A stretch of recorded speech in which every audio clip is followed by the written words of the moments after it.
about to leave. Already packing, come with me. I'm not. Hello, friends and enemies. I'm just jumping into the intro apparently. Okay, whatever. So I wanted to film my August wrap up because it's September, and I did pretty good last month. I read 20 books total, which is like generally my like low range goal is like 15 to 20 books a month is like, I'm happy. More than that, I'm thrilled. Less than that, I'm usually a little grumpy, but life, y'all, life. As you know, I've been very sick and I'm finally feeling much, much better. Thank goodness. Summer colds are the worst, literally. So I wanted to jump in. So with this format, I'm still not sure if I prefer this or if I like my last 10 I read, where I drop a video on the weekends occasionally with like the last 10 books I read and review them about the same length of time. I do think these are longer videos. So yeah, just let me know in the comments if you have a preference for either style. I like both for different reasons. They are the exact same amount of work for me either way. So that's always interesting. But yeah, so I read a total of 20 books this month. I already did my August mid-month wrap up. I'll link it up above and down below for you. I'm just gonna quickly run through those books. I'm not gonna go into details on them or my ratings. I just wanted to share with them again, just in case. I guess let's do stats real quick. So I read 20 books this month and I read a total of 6,139 pages, 9 ebooks and 11 audiobooks. I continue to be an audiobook monster. I just like, I don't know, it's just what's happening right now. I'm enjoying it.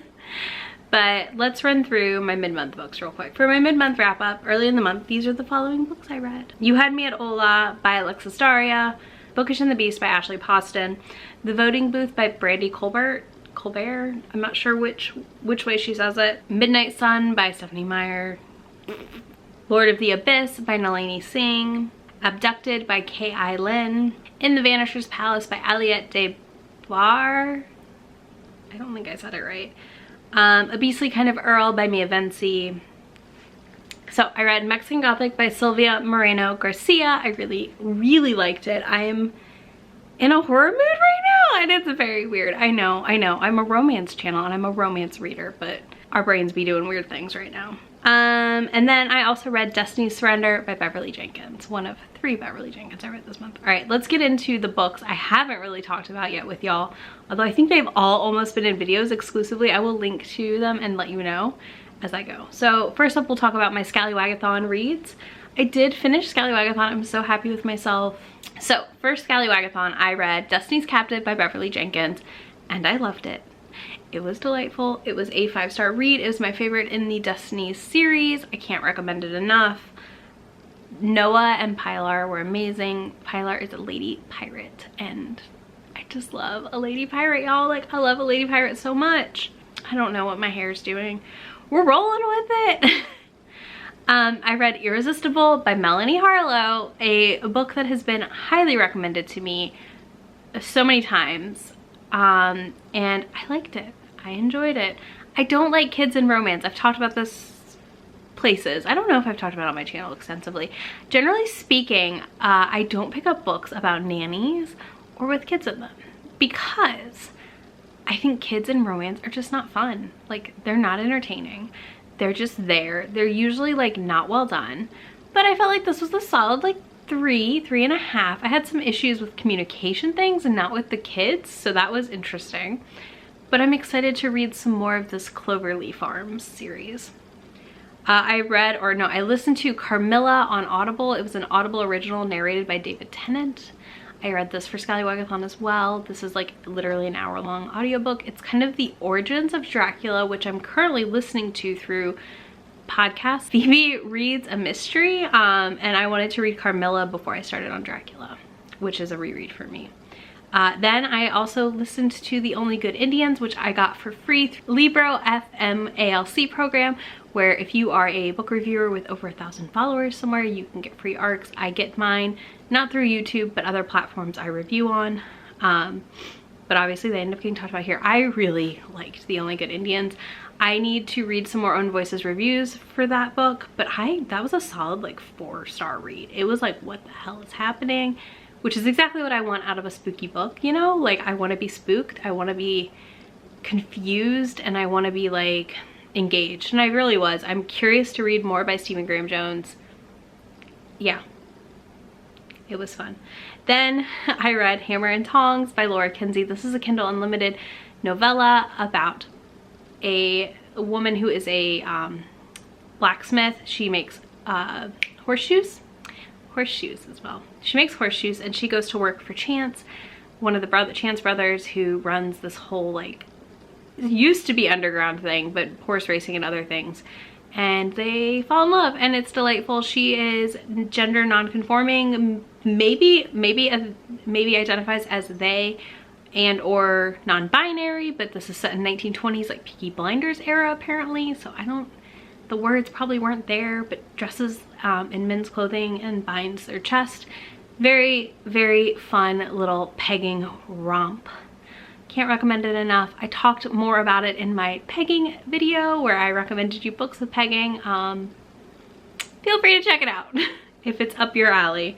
I also explain what pegging is in case you're like, what? So got you covered, guys, got you covered. Then I listened to Home Before Dark by Riley Sager. This is now my favorite Riley Sager book. I've only read 2 Riley Sager books. I liked this one more than I liked Lock Every Door. I think I just like a haunted house more at the end of the day, to be honest with you. So it was just more engaging. I gave this a 4.5 out of 5 stars. There were just a couple little things that bothered me overall in the story. Then I finished the Southern Book Club's Guide to Vampire Slaying, which was a 3.5 for me. I think, I don't know. I'm gonna try one more Grady Hendrix, I've decided. That'll give me 3 books by him I've read. One I didn't like, this one I was okay on. We'll see what I think of My Best Friend's Exorcism. I don't know, like his writing is like all over the place at the end of the day for me. In every book it's different, which is like a really interesting skill. But also, I don't know, I wanted more from this book. Like I wanted more. I don't know what more I wanted, but I wanted more. Like it just didn't have quite the right mix of everything that I was looking for. I read Janine by Chinika C. Higgins, which is a werewolf romance about a pack in West Texas, and our female character Janine is amazing. It was really cool watching her discover herself and find out about things that she didn't know.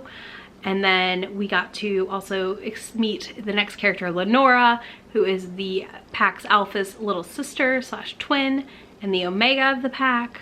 I'm excited. It's like a brother's best friend romance, I think, so I'm here for it and I'm pumped. I'm very much in the mood for some paranormal right now. And then I also, I gave that like a 4-star. And then Mating the Huntress, I gave 3 stars by Talia Hibbert. This wasn't bad. I enjoyed the setting. I enjoyed reading about shifters in England. Again, it kind of gave me that IAD feeling, you know, when they're not in America, shifters, like when they would go back to Scotland. But honestly, like, I don't know. It just, like, it was missing that thing again. That thing that it was missing, I think, was slightly more plot development. I think I would have loved a full-length novel about the family of huntresses. Just more. I wanted more. It was a very interesting setup and premise.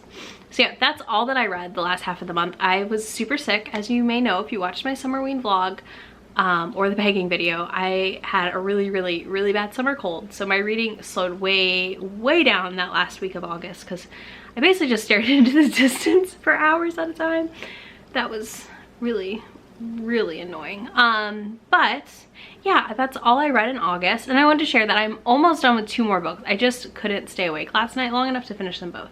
I'm over halfway through Burn Our Bodies Down by Rory Powers, and I'm really liking it. I really like Rory Powers' writing. And I am over halfway through White Whiskey Bargain by Jody Slaughter. I'm loving it. I don't know why I waited so long. Oh my gosh, I'm an idiot. I can't wait to go back and read All Things Burn and like her one other book and then be caught up and have just like a little Jody Slaughter party on my channel while we talk about how amazing her books are. Yeah, I'm loving White Whiskey Bargain. I will be finishing it up today, which I'm filming on the 1st, so it's coming. It'll be in my next review. So yeah, that's it for August reading. Let me know in the comments if you read anything super amazing this month and think I should check it out. And let me know if you prefer this format or the last 10 format, if you have a preference. Like I said, I don't have one yet, so I don't know. What else? I will see you in a few days with another video. Everything is in the description box. Links to my social media if you want to follow me elsewhere, links to the Discord if you want to join for Romance Booktubers, where we talk about romance books and we share our videos and you can collab with people. It's great. It's so fun. I'm really, really excited with how that space is turning out. And if you're a viewer, you are welcome to join us and come chat as well. What else? I think that's it. I will see you in a few days with my next video. Thanks so much for hanging out with me. Really asking, we'll get away to a place where we don't know. About to see. I didn't tell you to subscribe for if you want more romance content, but whatevs. Flying by the seat of our pants, y'all.